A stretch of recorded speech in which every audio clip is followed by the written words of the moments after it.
Suamiku, Pria Lumpuh, karya autor Erna Surliandari, episode ke-17, Pernikahan Pasif. Selamat mendengarkan. Pernikahan super pasif yang dijalani Shiva saat ini adalah pernikahan tanpa cinta, tanpa malam pertama, bahkan tanpa sesuatu yang membahagiakan. Semua datar, hanya mengganti gelar dan menjadikan haram ke halal. Shiva melakukan tugasnya dengan baik, lebih bebas memang, untuk melakukan semua aktivitasnya merawat sang suami. Memeluk, membersihkan tubuhnya, semua dilakukan Shiva tanpa rasa sungkan. Meski sebenarnya ia sudah terbiasa melakukan itu semua. "Mas, kata Mama hari ini kita pulang. Aku siapin dulu semuanya, kamu duduk aja di sini ya," ucap Shiva yang membuat posisi tempat tidurnya setengah duduk. Bagas hanya mengangguk, lalu terus menatap Shiva yang sibuk dengan semua pekerjaannya. Menata semua pakaian mereka yang banyak, peralatan yang harus mereka bawa pulang, dan bahkan harus mengurus administrasi Bagas. Tak ada yang lain yang bisa mewakili Shiva saat ini. Tinggal tunggu jemputan, capek banget rasanya, gumam Shiva yang menyelesaikan tas terakhirnya. Hampir 1 bulan mereka tinggal di ruang VVIP rumah sakit itu, hingga terasa seperti rumah dan kamar sendiri bagi Shiva dan Bagas. Meski Mama Ayu sempat meminta untuk Bagas dirawat di rumah saja, tapi pihak rumah sakit melarang karena harus rutin kontrol setiap harinya. "Kami tahu jika Anda kaya raya, tapi kami tak bisa menjamin jika terjadi sesuatu dengan putra Anda."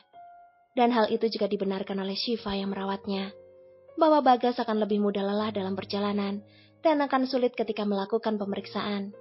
Shiva menunggu dan terus menunggu, tapi tangannya tak bisa tinggal diam. Ia memainkan jari-jari Bagas, menangkap telapak tangannya dalam genggaman, lalu menggerakkannya ke atas dan ke bawah. Sesekali ia memijat jari-jari Bagas.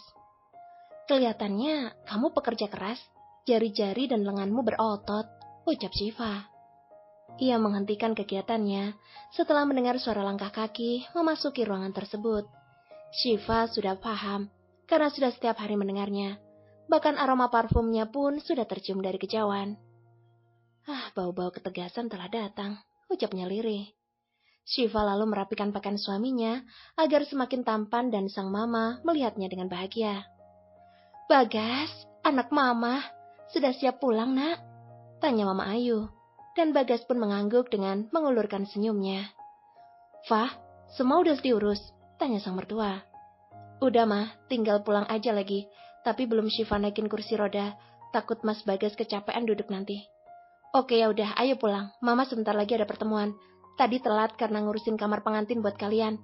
"Hah? Kamar pengantin?" lirih Shiva dengan mata melototnya. Mama Ayu memanggil supirnya, lalu membawakan kursi roda untuk Bagas. Sang supir berniat membantu Shiva untuk memindahkan Bagas, tapi Bagas menolaknya dengan gelengan. "Kenapa nggak boleh bantu?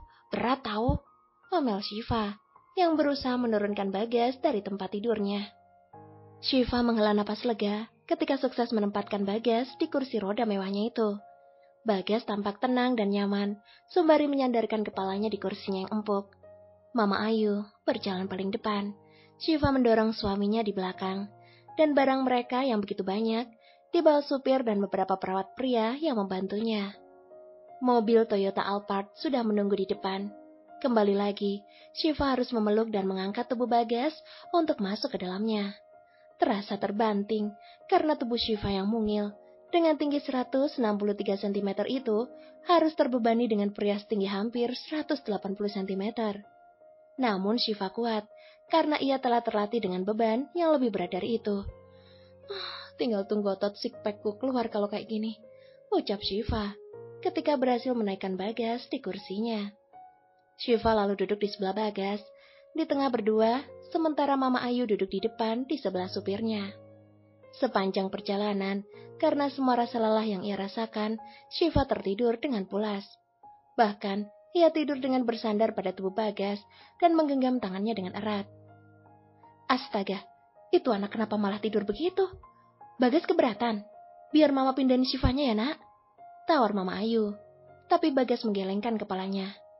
"Oh, baiklah," jawab Mama Ayu, lalu diam kembali fokus pada layar HP-nya. Kalau kamu mau dengar audiobook lebih banyak dan gratis, segera download Audiotune.